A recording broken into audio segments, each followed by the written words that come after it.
From the intersection of 218 and 80, with rivers like our own that seek for seas they never find. I'm Aaron McNally, and this is Curiosity Now. I remember when he said that he started eating this meat-only diet, and that miraculously cured him of depression and autoimmune illness. Well, that was like a year ago or earlier than that. At that moment, I remember thinking, At that moment, I remember thinking, this is a comic book story. Like, this is the narrative is so, like, these are like very kind of wide brushes, broad strokes of like colorful, like if you see his house, it's all Soviet social realism on the walls, and he is this very intense guy into Nietzsche and Jung. And then when he makes the stand, takes this position that at least he himself perceived as kind of a dangerous and courageous, when he got into all that stuff with the pronouns, he suddenly grows in notoriety, and then fast forward half a year, he's preaching to these crowds of people, thousands of people in arenas, and he's this vision of masculinity. And then he's like, I'm just gonna eat meat and nothing else. And then, the illness goes away. Like, that seemed to me like such a exaggeration of what a story usually is, of what a life can be, just such a character. And then when yesterday I read that apparently he's in Russia, the reason he's in Russia is because that whole rise in the popularity, the crowds, the people approaching him, etc., paralleled with his wife getting cancer. And I think it was serious. I think they were concerned that maybe she would die. She didn't. She got better. But at that time, he increased the dose of his antidepressants, which is clonazepam. And then when his wife did get better, he tried to kick it, to just stop using the drugs, which led to withdrawal symptoms, which landed him in a rehab. And then he's been to these American and Canadian hospitals trying to kick the addiction, which did not work. And then it looks like maybe his daughter, I don't think he did it himself, but somebody tried to research like detox programs, which is not how you deal with that particular drug, as far as I understand. Like the general kind of approach is you just wean the person off. You just try to reduce the dose until you don't take anything. But they tried to look for like a medical detox. They only found it in Russia. And so they went to Russia, and he is in hospital somewhere. They put him in an induced coma for 8 days. Oh. When he came out of it, he couldn't speak or raise his arm. And then the next week he got a little better. The next week he got a little better. So now he can walk and talk. He's still, it's touch and go, but he's getting better. But that whole, like, that seemed to me like you don't hear about Peterson for a few months because he's in rehab. And that felt like the break between the seasons of a TV show. And then how do you kick off the new season? Well, the opening scene can be Russia in February, some rehab facility in God knows where. Like, that's a new spin, a new plot twist. But yeah, I mean, I wish the man good, but it's so weird. Like, nobody goes to Russia for healthcare. That's not how it works. People leave Russia to go to the West for better healthcare. Yeah. But with Peterson, kind of fits, kind of makes sense. He likes Russia. Life is suffering is the premise for his own whole philosophy. He will probably enjoy the Orthodox temples when he's here, when he gets better. Yeah. It's weird, yeah. Yeah, the thought kept occurring to me, also the sort of synchronicity between his being interested in Jungian archetypal Yep. conceptualizations of reality and consciousness, mythology, religious truth, all of those things, then he kind of embodies that in a strange sense. Exactly. That's what I was thinking too. I thought like one way to think about it is the man got so into this way of thinking that he's subconsciously making his life a story more than something else, right? You're making life decisions based on whether it'll make a good tragic story. Yeah. Like, I don't know why, but I have this problem. I have this problem with this gender pronoun thing with the legislation. And I think I'm going to talk about it on the internet. That just sounds like the right thing to do. And I don't know why. It's just my intuition. I'm going to do that. And then, holy shit, like drama's exactly the word for it. He put himself in as a character into a whole socio-political debate, and it just launched him into this like prominence. Right. And you can't, I mean, I don't want to sound like insensitive talking about somebody else. Like, that's an actual life. That's a human being who's going through that, and his suffering is real and his challenges are real.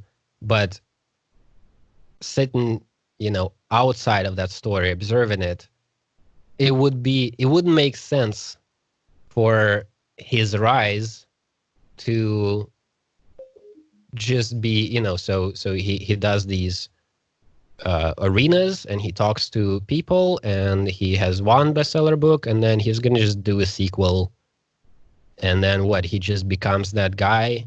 That's not that. Like, the first part of that story was a dramatic, difficult thing. You could watch it, you don't know how it's gonna turn out. Is he gonna, these people are concerned that he's gonna turn into Hitler, and these people think he's a savior.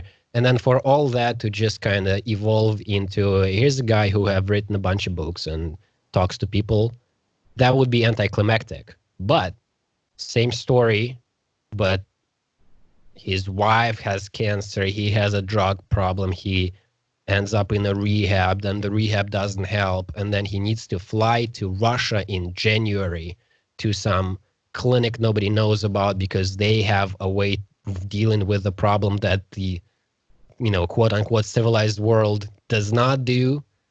Like that's a story. There you go. That's how we can start the next season. That's now we can relate again. It would be difficult to relate to Peterson if he just did this for 3 years and just continued writing more rules for life, right?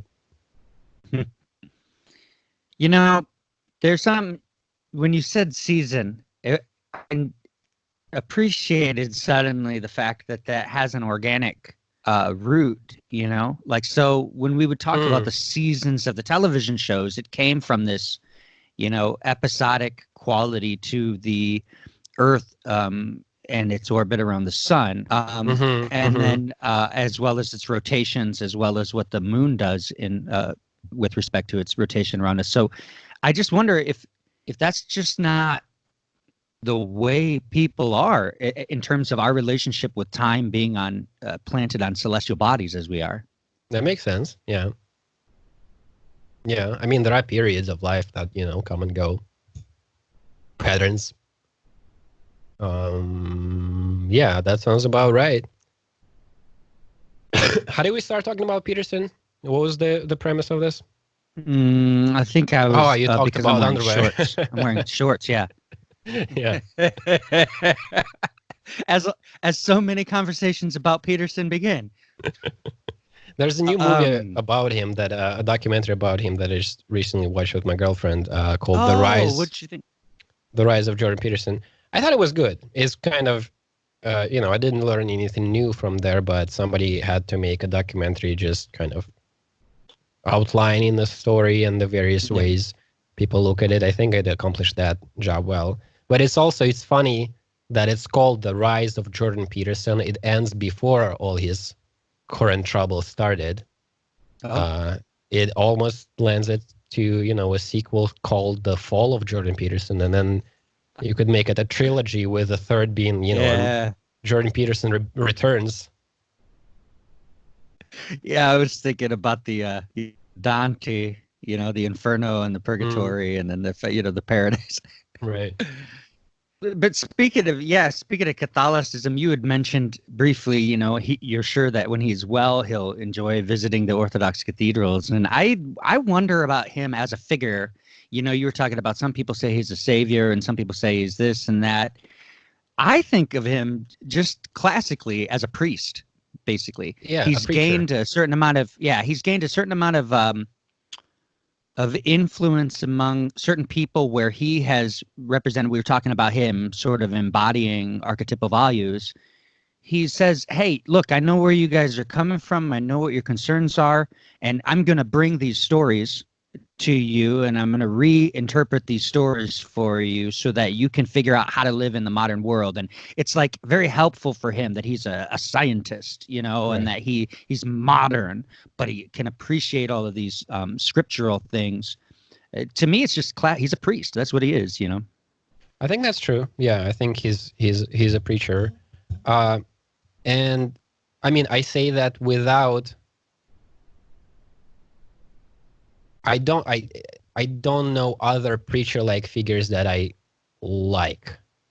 The priesthood class generally is, and I think it's to a large extent because I actually do believe him. Like he lives an authentic life. Like what he's trying to articulate when he speaks, he's also trying to articulate by being, holding himself up to the whatever he's trying to express.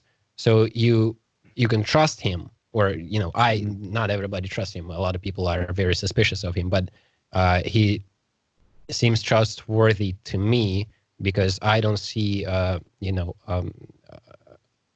he doesn't seem like he's lying, and that is how that makes sense again for a religious figure. Like that's what you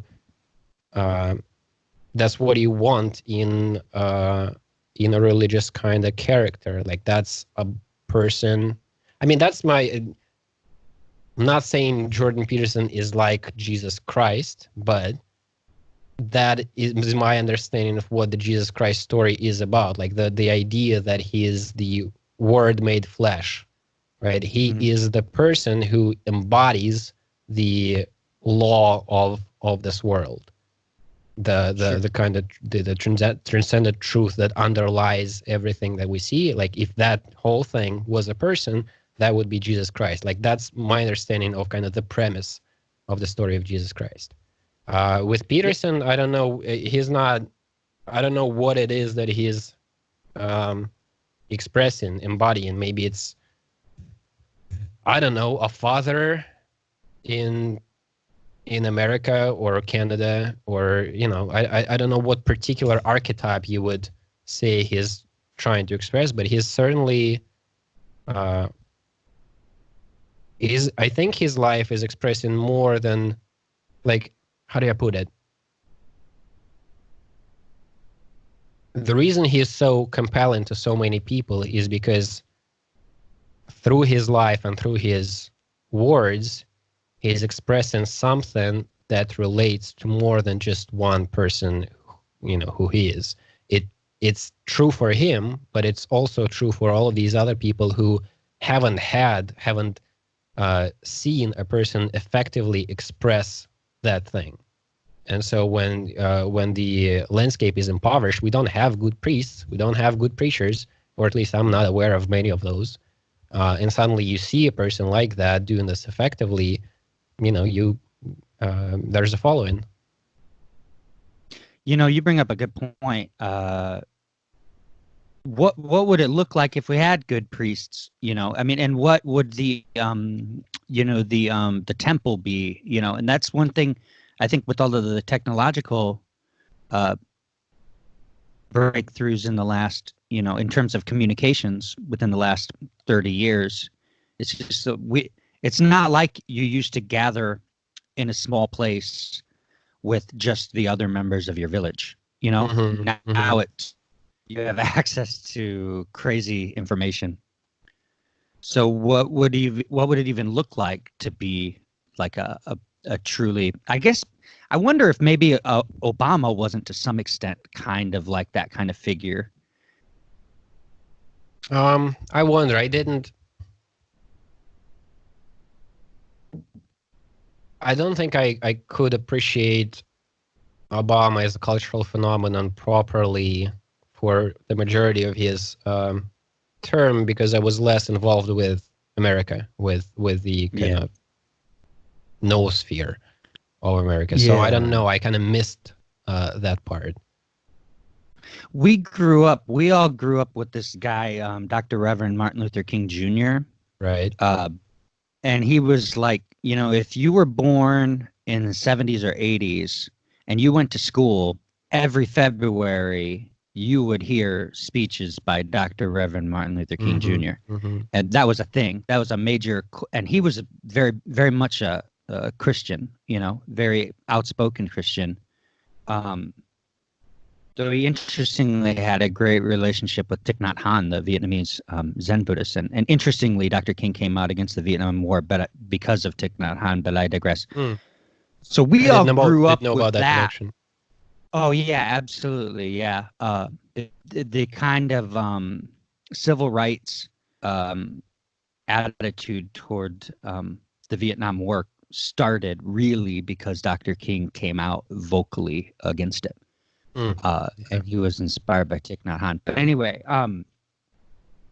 all I was trying to get to is that we grew up with this very charismatic, super ethical African-American priest, pastor, preacher, as like a cultural figure that we were taught as children. This is like the embodiment of good, is this guy. And I think Obama kind of walked into that kind of milieu of persona, and said, okay, so yeah, if I have this kind of oratorical, conciliatory rhetoric that can understand complicated issues, but manifest that understanding in like a common speech, that really affected Americans like deep down in their guts. And so if an issue was really hard to talk about, the fact that Obama could give a good speech about it brought a lot of comfort to a lot of people. That makes sense. Yeah. It's funny how that is replaced by Trump, who in a weird way is a really good orator. Yeah. Like everybody laughed. Everybody laughed at him when he said, I have all the words, I have the best words. But it's kind of true. Yeah.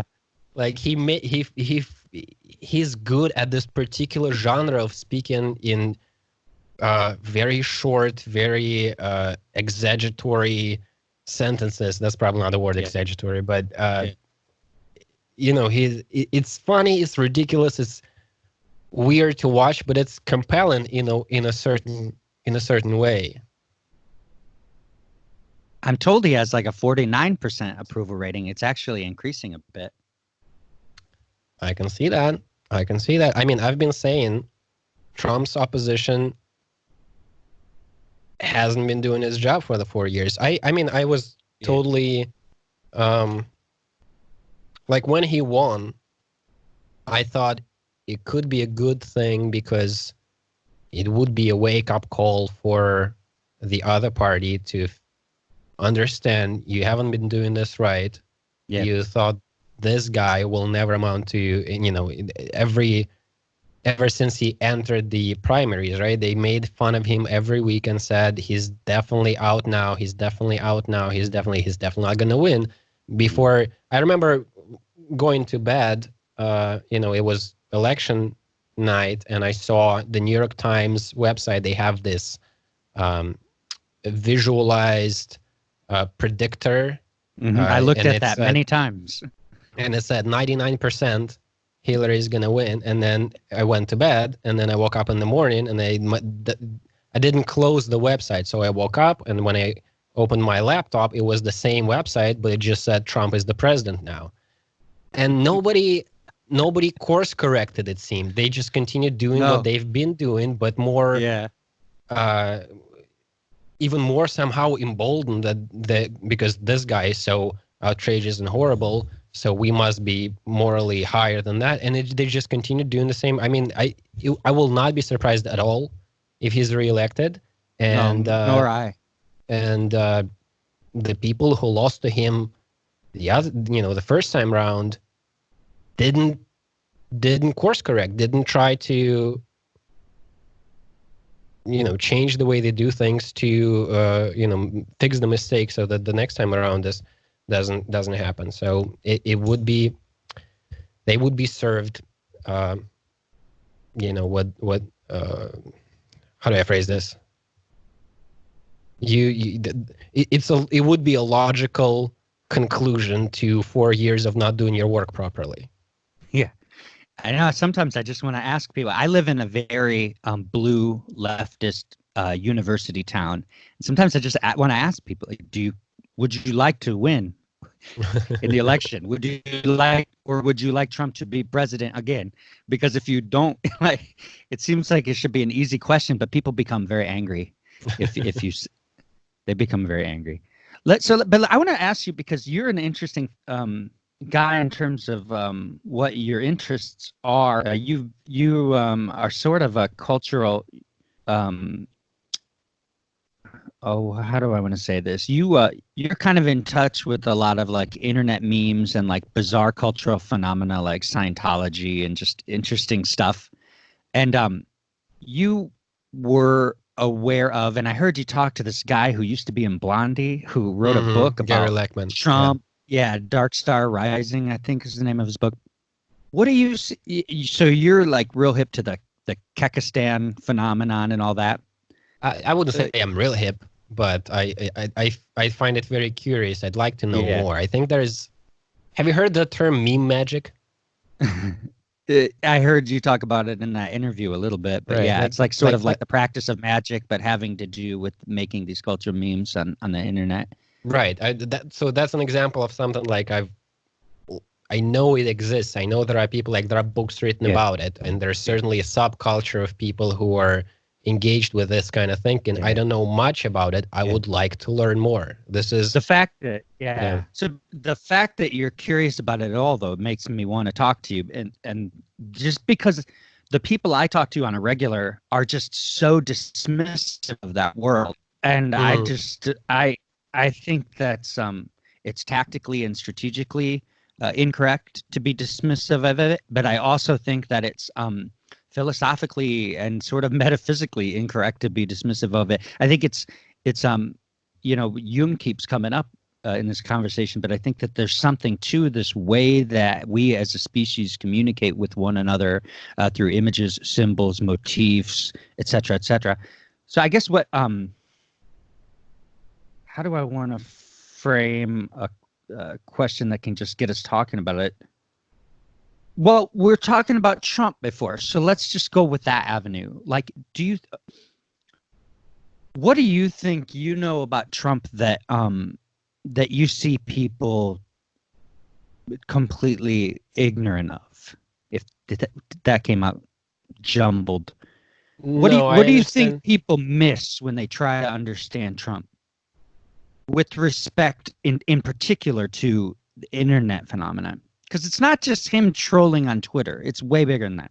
Yeah. Well, one way to think about it, I think, is his, shall we say, memeable, like his image, he as a character is something that's engaging, that's interesting to watch. It could be, you can say interesting like a train wreck. You could say, right, for some people, like, I think that was part of the reason a lot of people watched him during the primaries, when the consensus was, well, this is silly. Obviously, he's not going to be the president, but hey, it's engaging to watch. He's gonna, he's throwing this, I forget the expression, whatever you throw into whatever the other thing is. The debates were all disrupted because of him, right? What is the expression you throw in? I'm not sure what you're reaching for. It sounds like throwing shit in the fan or something, but that's not right. You don't want the shit to hit the fan, but maybe he's just saying the shit's going to hit the fan anyway. We might as well throw it. Throw the wrench into something? Or you throw wrench in the works. There you go. Wrench in the works. Yeah. But my point Bob is... Wright said that his brother... brother voted for Trump because I just wanted to throw a wrench in the works. There you go. Yeah. So Yeah. so there's like there are different reasons to watch him. For some people, I hear in America, he actually is like they actually buy what he says about America doing great, restoring America's greatness and all that. So there's that kind of person, but there are also a lot of people who can engage with him, who are not going to be bored when Trump is making a speech, when Trump is doing this or doing that. He's in this conflict. He posted this on Twitter, and some of these people will be engaged because he is infuriating them, and other people are going to be engaged because he's doing the opposite. And then you have these 4chan type people who are the children of the internet culture, where what you're looking for is engagement of any sort. There's this trolling aspect to it. You're just trying to stir shit. There's a lot of absurdist kind of humor. And for those people, I think I think a lot of these people don't give a shit about politics. They don't care who the president is. But to put Trump in that seat, to make Hillary Clinton really seriously talk about the fucking green frog that they created as a menace, that's a victory on a kind of a cultural, like they don't care about politics. They care that they made all these quote unquote normies lose their shit about the memes that they've been posting on 4chan. Yeah. Right. So in all of these different ways, Trump is engaging, and this current, whatever you want to call it, the tension economy or whatever, the dynamics that the dynamics that the public life is I'm missing the word here.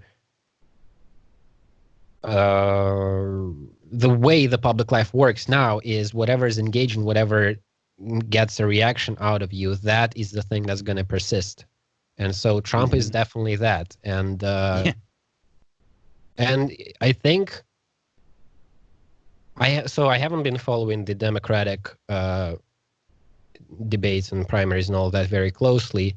So I don't know if I'm right about most of these people, but I think Bernie is kind of the only person who's kind of like that in a very different way. He's not absolutely right, ridiculous. He's not that brash and all that. He has other qualities that still make him a character that you can watch, that you can wonder what's going to happen. He's old. He has this way of speaking. You can make jokes about him. You can, if you are on 4chan and you're one of these people who makes memes and who's good at making memes just for your own entertainment, there are political figures that you just can't fucking do anything with. They're just too boring. Or the only thing you can do with them is to make fun of them in a way that puts them down.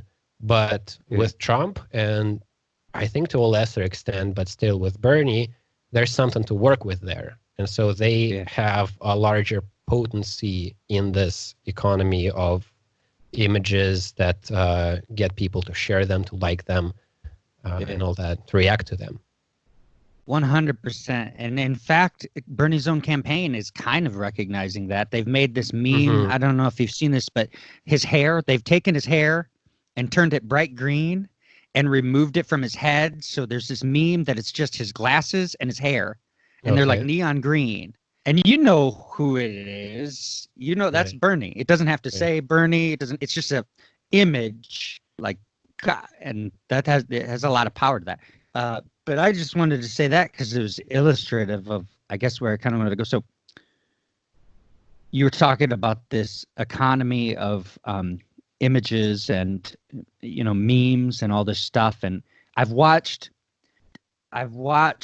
sort of mainstream, center left media try to like make sense of like Trump's conferences that he has with his electronic media people. I mean, he has like people winning prizes and stuff, making crazy memes and trying to make viral stuff that just creates outlandish, absurd ideas to win support for himself and his presidency. And I think the left Wait, kind of can you- looks at it and they see. Can you expand on that? He has what you said? Yeah, Conferences he with has, these people who, he's had- who make this stuff. He's had a couple of like meetings with now I'm kind of in a corner because I'm going to try to depict it accurately, but he'll have people who are specifically devoted to using social media and other electronic media to sort of promote the brand, you know. And in this time, it's not the brand of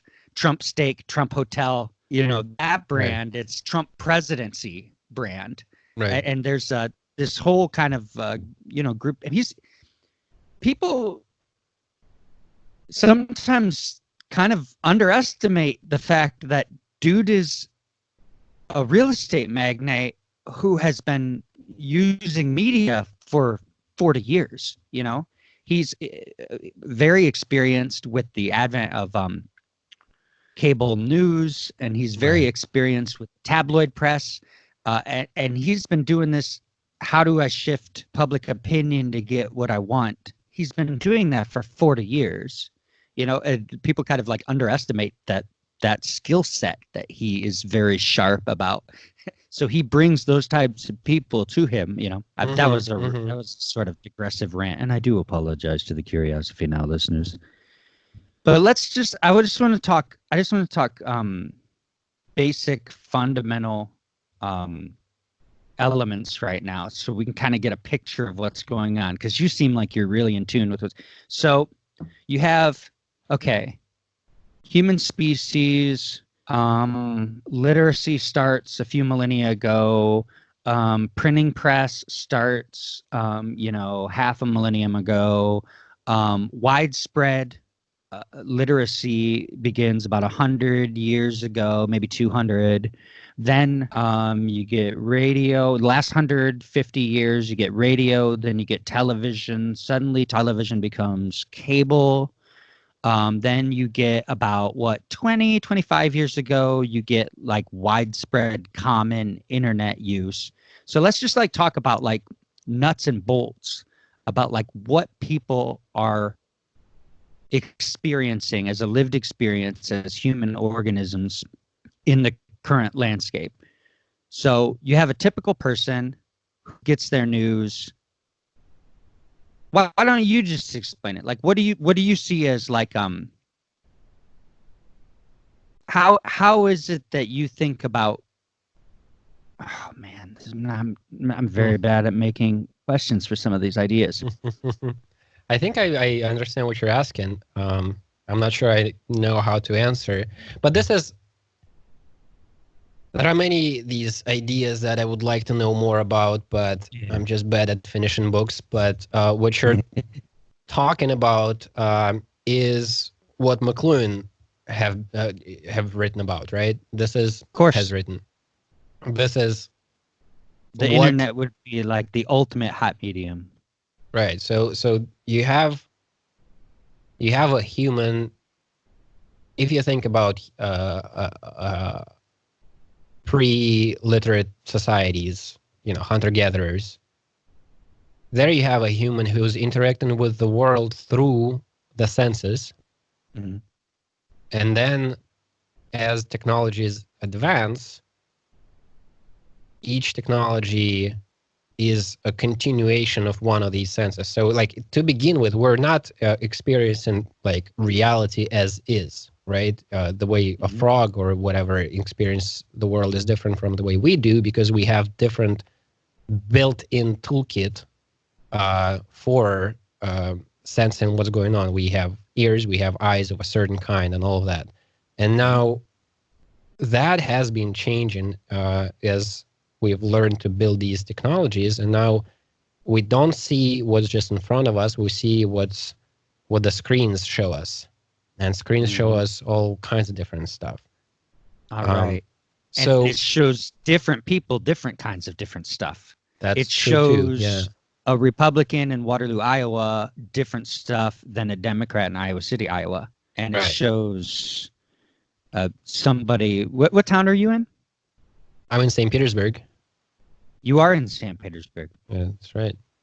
It shows somebody. I don't know. Is your internet culture as dimorphic in St. Petersburg as it is here? And what I mean by that is, if you talk to 3 different St. Petersburgians, do Mhm. they all have 3 different political realities the way they do in the United States? That's an interesting question. Mm,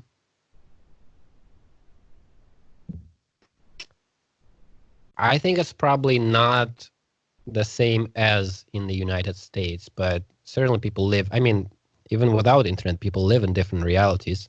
Certainly with media, with the internet, where you get a selection of stuff depending on what you're looking for, depending on what you interact with, that's amplified.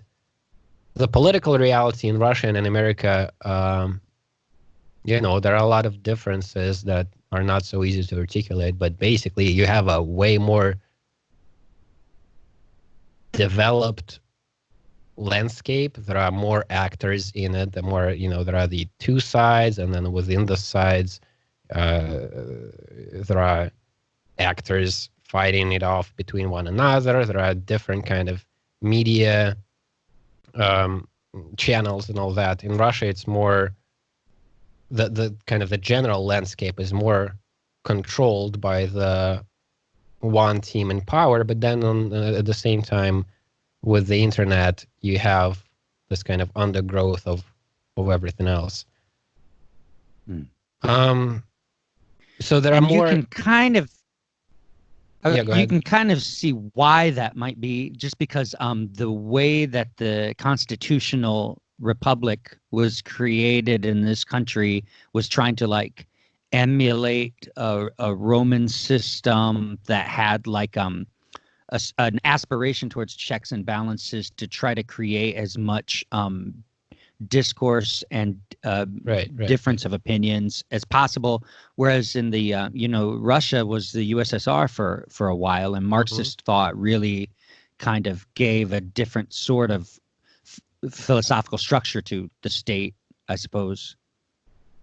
Yeah, well, there's philosophical, and there's just good old, monopolization of power and control of information. That's what you do. And, if you're the Soviet Union is very similar to the Church of Scientology, let's say, in this way. Like every totalitarian group wants to control information and wants to have, here's what's happening and here's what's right and what's true, and everything else is lies. Do not listen to these people from outside.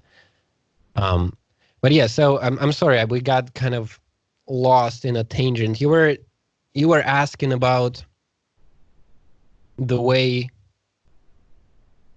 this newest technology that we have, the internet, is changing our relationship with one another and with our political reality. And then a broader question, I suppose, is that same thing, like how that's changed throughout, that you started off with hunter-gatherers. It's a broad question. I don't know. The internet is definitely changing things, and I think McLuhan would say that is bringing back a lot of the old realities, right? Because it is, or maybe he would, I don't know, but that would be my interpretation, because on the book would amplify a particular sense, right? The book is a very specific way of receiving information. The internet has the qualities of the book. You can read stuff on it, but it has qualities of television. You can watch videos there. You have radio built in podcast form, and podcasts are kind of different from radio because there's more of a long form, unconstrained conversations, which you could compare to how hunter-gatherer got his stories, right? You just gather around a campfire and somebody tells a story and somebody has a conversation. You can listen to that or you can participate. And the internet is participatory, unlike TV where you can just watch and switch channels. On the internet, you can like and share and comment and make your own shit and start the podcast. And so it seems And that speaking everything of, is mixed there. And speaking of long form making your own shit, Curiosity Now listeners, now I'm going to start talking about an advertised product. Have you ever needed a product? This is how I talk about products in the Curiosity Now podcast. I'm going to cause Nikita to refrain from speaking for about 30 seconds to tell you about this thing that you're probably not going to buy. But if you do want to buy it, be sure that you / Curiosity Now after the web address. You'll save 10. They'll take your credit card information and will charge you twice as much in 3 months. So back to Nikita. That was good. That was good. I mean, that actually is entering the podcast world. There was for a while it seemed that podcasts are going to be quite different. There are not going to be these like breaks for what you just did. But they're there now. I think there are more and more stuff like it. So I don't know. Everything is getting mixed into this thing, and I suppose we choose, how we want to mix all of this stuff in which proportion. I don't know where that leads. I don't know how. One thing about that, the meme magic stuff. I brought it up in conversation with Tanya Luhrmann, who's the Stanford anthropologist who is concerned with the question: how do we decide what is real?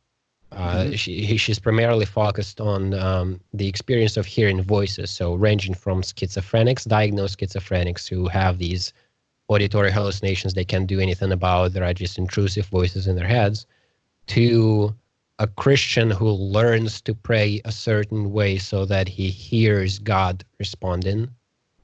To, everybody has their own voice in their head, just thinking things through. How do we decide what is just our thoughts and what is a real entity that, a Christian that says this is God answered my prayer? How do you distinguish between that and just your own thought following your own question? And when I brought up this stuff about Pepe and Kek and meme magic with her, she said that she's been thinking about it for a while, that the internet is changing the way we relate to our imagination, is making us feel that the world is more magical than it used to be, in the mid-20th century. Because what you think, you can turn into either a meme, right? Or even just your behavior online. The way you behave online changes what you're gonna receive from your browser, right? The information is gonna change. So you're changing the world as you perceive it by thinking a certain way, feeling a certain way, typing things, liking, sharing, especially putting out content. So the relationship with the reality that you perceive through this screen is more participatory. Yes. Does that make sense? Oh, absolutely. And you just perfectly segued into what I was hoping to ask about at some point during this conversation. So I was really appreciative you talked about all of the different multimedia aspects of what the internet has become in the last, because the internet has really evolved in 15 years. It's much more multimedia than it used to be. And like you were saying, it used to be more like a book, something you'd read in isolation. But now it's like you said, it's a participatory format. It's a participatory multimedia format. And one thing that I've noticed with the advent and the prevalence of social media is it used to be, and I've heard a lot of people make this point, it used to be that you really only talked about politics, maybe in a general way with your neighbor, but then you'd kind of like talk to maybe like people who shared the same philosophy with you in sort of private formats.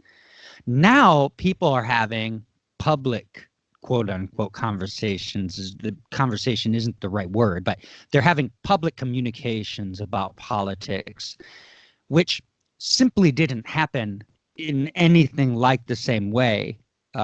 You would 15, 25 years ago, you would have to go to like a university campus to see a protest group reacting to another protest group to see divergent opinions like in combination.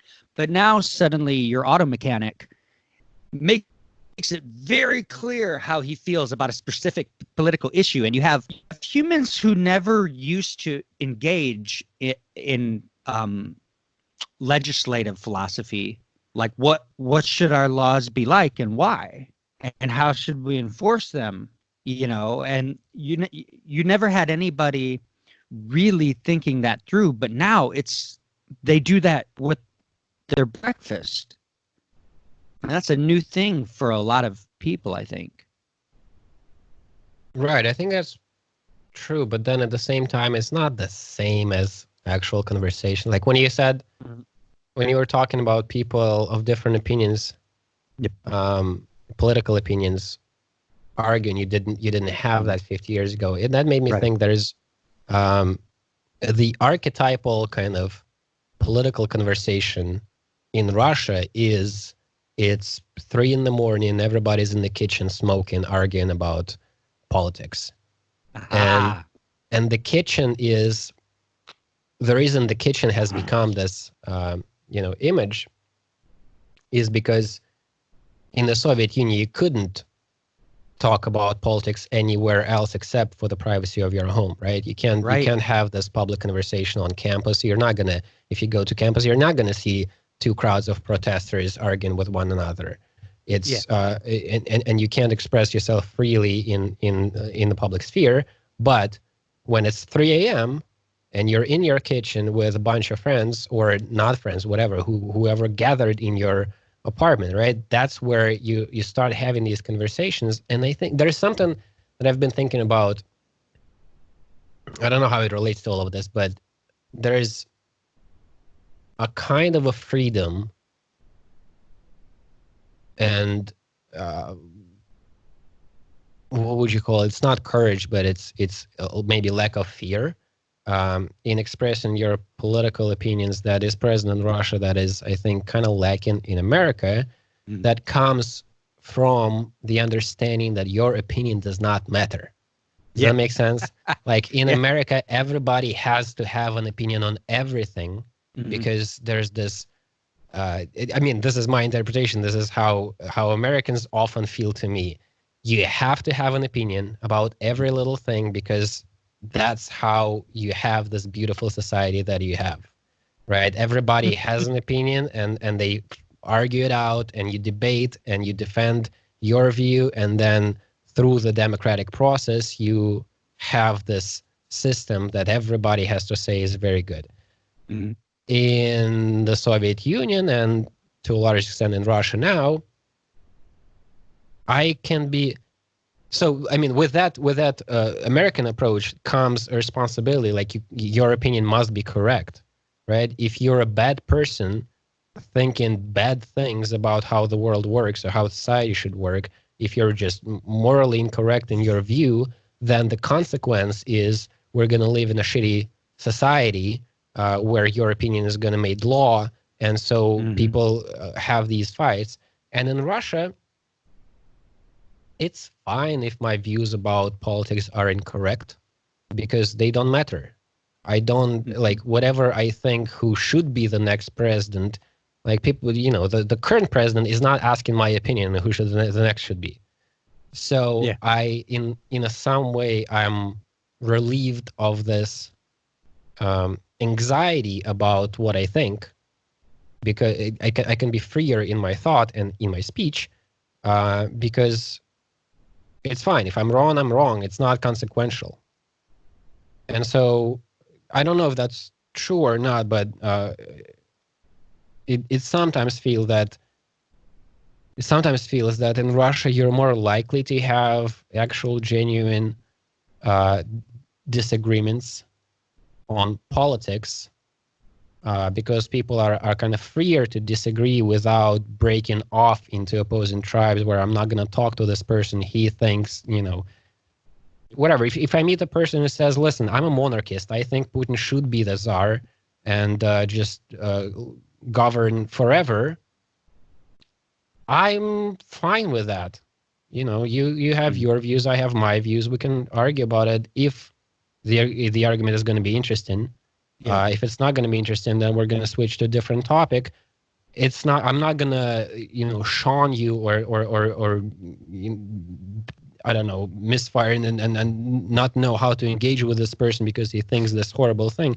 It's fine. He thinks that. I think this. Putin probably will govern till he's dead anyway. Not because that guy thinks that, but because he got, he figured it out how to control power in this particular country. Yeah, I was just thinking in the United States, if you heard somebody say, and I'm sure there are individuals who think, it'd be good if Trump could have more terms. Right. Just have a solid guy that was in there, strong guy. Right. If somebody heard that, they'd be like, it's Hitler. It's Hitler. He's going to exterminate people. He's going to, they would just freak out. Right. And I mean, say, you have seen to some extent justified, right? Like this whole preamble that I made, like I understand why Americans feel that way. They're not, you can say that maybe they're correct. Maybe Russia is in the shitty situation that it is because people are not playing their part or whatever. I'm not entirely sure that's true, but you can see that way of looking at things. But in any case, the different situations lead to different kinds of communication, and that's what we have. And then now with the internet, it's funny because like the world is becoming more, Americans are freaking out about Russian involvement in American politics because talking about memes. Here in this city, there's a building that's filled with people who create memes, and I don't know if they probably do still do that, right? The what's it called? International Research Agency or something. Troll Farm. So there are people who famously was the example. I think it was in Texas they created. So it's like these Russian kids sitting in St. Petersburg who created one page on Facebook for a Muslim protest or something, and across the road there's a anti-Muslim protest, both organized by some young Russian from St. Petersburg. I don't think people really showed up to those, but you can now, because the internet allows us to participate in this way, the borders are less what's the word? Impermeable? Yeah, or that. Impenetrable, yep. And so now everybody can kind of fuck with this. You can call it noosphere, right? The system that's not very defined. It's not like the Russians are going and staffing Putin fake ballots into the election booth in the American election. But you can create an image and you can post it online, and some of these images will work and some of them won't. And moreover, you don't know how they're going to work. A person who creates a meme and puts it on Facebook, maybe it's going to backfire. The dynamics of this thing is not so easily predictable, but you can push some button out of 1,000 buttons and there might be some effect. And then I think Trump, in his relationship with, as you said, the tabloid media, reality TV, he's been on Twitter for a long time. I think he pornography, professional wrestling. Right, professional wrestling, exactly. Yeah. I think he has an intuition. He has an instinct to. I think he oftentimes doesn't know what he's doing exactly for which purpose, but he has, and he says it himself. He says, "I play it loosely. I trust my gut," and it's been working for him. He's over 70. He is the president of your country. even though all these people who look very serious and who think they know what's up laughed at him when he said he's going to try this. He's the president. He may very well be the next president as well. And it's his intuition and his experience in pushing various buttons, seeing what's going to happen, that led him there. Have you heard this anecdote about Seth Meyers and Barack Obama and the press correspondence dinner? I think so. Trump had a very small presidential run a couple decades ago that was inconsequential. I think maybe as an independent or something. And he sort of decided after he saw like Sarah Palin, he was like, I'm going to kind of troll this Obama guy and I'm going to start talking about this birth certificate shit. My introduction to Trump as a political entity was him trying to create this rumor that Obama wasn't actually born in the United States. So he was out there, and every year the president would have this annual press conference thing at the White House where the press would come and they would typically hire a stand-up comedian. Right, I know the concept, yeah. So Obama had Seth Meyers doing it one year, and he said, put some jokes about Donald Trump in there because Donald Trump's going to be at this. Because, Donald Trump was giving him a hard time, So Seth Meyers wrote some pretty good jokes. I guess they got some pretty good laughs at Donald Trump's expense at this press conference. And Trump resented that. And so there was like kind of a conspiracy theory that the reason Trump became dedicated to the proposition that he wanted to become president was because he resented Obama for getting that room to laugh at him. I can see that. And I've heard that with because there's a story about how he was on the golf course with Bill Clinton, and once he asked Bill Clinton if he thought he could run for president, and Clinton said, I think he could. I don't think you could get elected as an independent though. And so like that, there's this whole seed, and there's this whole like quality to Trump where he's always wanted to be one of the finance guys, wanted to be one of the money guys, but despite all these pompous displays of wealth, the financial community has never really liked him because he kind of lacks sophisticated culture. So he's always felt like an outsider in the financial world, and he's kind of always resented that. So being able to compete against the Clintons, who always do very well with that community, to be able to compete against them and to win the goddamn thing is like a huge feather in his cap, So there's this like, I don't know, there's this kind of psychoanalysis of Trump that you kind of get in some American media. That makes total sense. Yeah. But one thing I was trying to talk about, the mechanic who's having breakfast and he's thinking about fucking tax policy, whereas that wasn't necessarily nearly as big of a thing before everybody was on Facebook and arguing about things. I just want to say I think it's still significant. Like you said, it's not a conversation. They're not really communicating ideas, but they are creating that, what you were talking about in that noosphere. People have these ideas about the world that they project onto the world that affect the way they interact with the world. And that guy, he goes to work. And either you agree with him or you don't. And if you don't, he doesn't really want to be very friendly to you, And so this is politics are becoming like a really galvanizing sort of source of personal identity in the United States. Right. And maybe that's different in Russia because, like you were saying, we sort of have a philosophy that our political identity like really matters in terms of legislation and let's face it, world governance. But so do you think that because of the fact that Russian citizens are a little less self-aggrandizing vis-a-vis their political opinions, do you think that political identification quality of technology is smaller for them?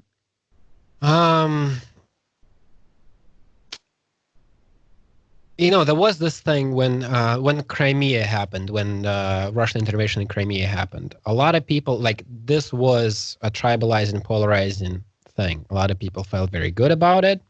A lot of people felt very bad about it, and friendships were destroyed. People did argue about this, and there were a lot of this, because it's not just like this thing happened. It's also state propaganda was ramped up to such an extent that people who do buy into it became more fervent. That might not be a word with this. And then on the other hand, okay, that sounds good. And then on the other hand, the opposition was, also appalled, because it's like, you're starting a war with the people that we have shared history with, and my mom's half Ukrainian. You have the two people are so connected, and you start a war between these two, so it was this very hot button thing, and I think the eventual result of that particular situation and of just political developments over the last 8 years led to,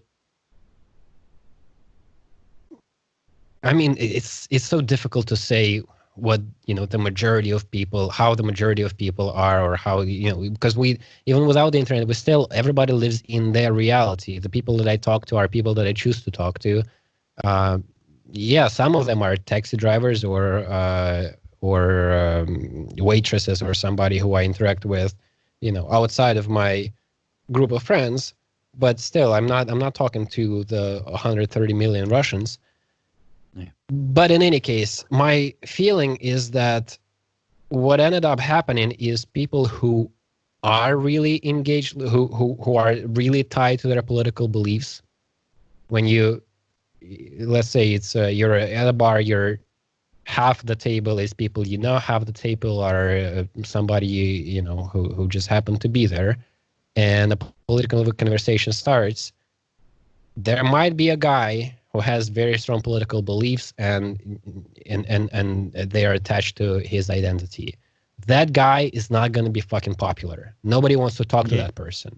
Yeah. Right? Because everybody was having a conversation. Politics can be a part of the conversation, but then if you meet this person who's either whatever side he's on, whether he is pro-Putin and thinks that Putin is saving our country from the decadent West, or he is the opposition who thinks that it's our moral duty to fight this evil regime that we're under. If a person starts speaking in that way, he loses audience, he loses people who he can talk to, because he's not nice to talk to. Yeah. So, but it's hard to say, how many people are this way, how many people are that way. But yeah, I don't know. And I mean, at the same time, like when I was in America, it was pre-Trump. I lived in Houston for like a year and a half, and I left during the presidential campaign. So Trump was in the race, but not the candidate yet, I think. It was funny. I talked to different kinds of Americans, and many of them had those strong political beliefs. I could talk to any one of them, and it wasn't so difficult for me to find common ground with either a conservative or a liberal. And I think most of them assumed I'm whatever they are. Because they're having a lot. Right? Because they are having a conversation. I seem like a reasonable person, so I must be of the same political persuasions as them. But they couldn't be able, they have a hard time talking to one another, the person from the left and the person on the right. But I didn't have a problem talking to them. And maybe it's because I'm, less, if somebody says whatever their political beliefs are, I'm not going to proclaim them the reason the world is wrong. Yeah. But so I don't know. Oftentimes I would find out that the person is from this political tribe, an hour into the conversation. Mm-hmm. And I wonder whether these people from opposing tribes would even get to an hour into the conversation, or I don't know how that works in America either. Yeah, it's very hard. I mean, it would have to be issue by issue. If you could just inch into like issues starting off with common ground, you could maybe get a little bit, but it doesn't take very long before, if you're even talking about an issue at all, people get, they split into their ideology pretty fast. Which kind of, I guess I wanted to ask you then a little bit about you're working for a newsletter that is kind of interested in these issues, right? That's right. Yeah, Nonzero Newsletter. Yeah. So how would you describe your role over at the Nonzero Newsletter? Like, are you the webmaster / primary illustrator? Are you doing editing for them, or what is it you do exactly? I do a bunch of stuff in my role. So I've been working with Robert Wright, whose newsletter this is, for years now, and my role has changed over time, and it continues to change. I mean, with the newsletter in particular, I can specify things I'm doing right now, which is I'm doing the illustrations. I am helping, I think, shape. I mean, this iteration of the newsletter used to be the Mindful Resistance newsletter. You have a mug from that era. So when there it is, yeah. So when this rebirth happened, I was one of the people in conversation with whom the decision was made to name it Nonzero and to make it maybe a little broader in topic than Mindful Resistance. So I play some kind of part in every thing that's happening with it, except for Bob's actual writing. Though even there, sometimes a conversation happens that can lead him to thinking about this or that, but not really. That I don't have much an effect there, but I do make the illustrations. I have designed the website. The person who built the website is a friend of mine. We recently, in the last however many weeks, we started putting these transcript out. Like, one of the elements of the newsletter now is transcripts of conversations that Bob has had on meaningoflife.tv. Those usually tend to be not so political. It's more Buddhism, Stoicism, ancient philosophies, psychology, stuff like that. Though I think we're going to venture into the political reality there too. But that format is something that I proposed. I am the one who's making these transcripts right now. So I make the transcript, I edit it, and I make an illustration for it. That might be it for. Well, I started a bunch of these threads on Substack where I'm trying to figure out, is there a way to engage with the readership and to make it this more participatory type thing. And I'm thinking about other kinds of ideas. So my role is not very defined. I've changed a bunch of job titles. The current one, I think, or at least the one that we've been saying in our conversations, is creative director. But I basically try to come up with good ideas for this thing to develop and to become better. And when I succeed, I try to manifest them. And there's, it's a ever-evolving process of just trying to figure out what works best and how I can help the thing. But it's Bob's thing. It's his baby, and I'm a person for hire. I'm trying to apply my toolkit to help this project of somebody else. And the more time goes on, the more involved I am, the more you can see, of myself in it. But it is not my thing. I would not be making this newsletter unless it was, this work, this job that I have. But I think that it's I just wanted to bring it up in this conversation because I think it sort of indicates, to some extent, the degree to which you're involved in the communication of diverse ideas in this new media climate. And so, I guess what I'd like to say to any listeners who might not be familiar. So Robert Wright formed a web channel, like in the late 90s, called Meaning of Life TV and Blogging Heads TV. And he formed that with former New Republic people like Mickey Kaus. And the idea was to have a heterodox, diverse intellectual climate to talk about, difficult and complex political issues, as well as cultural and religious, spiritual phenomenon. And they have a whole, those websites are all sort of couched under the umbrella of a nonprofit that Bob started called the Nonzero Foundation, which is all built on a book that he wrote that was kind of used evolutionary psychology to describe how non-zero sum games work to human beings' advantage with respect to geopolitical issues. And so he built this whole sort of web domain under that, and then sort of recently, after a book on Buddhism, decided to sort of do a newsletter component, and you have been sort of his sidekick, assistant, manager. You've been, I mean, it's been a sizable role you've played in helping him figure out how am I going to do this newsletter? What should the newsletter contain? But all in all, I just can't recommend it highly enough. The Nonzero Newsletter, Robert Wright's Nonzero Newsletter. You can, Bob's on Twitter. You can follow all that stuff. Right. If I were going to try to nonzero.org, yeah, and if I were going to try to characterize what it is that Bob is up to, and you're helping him with, trying to look at the broader perspective.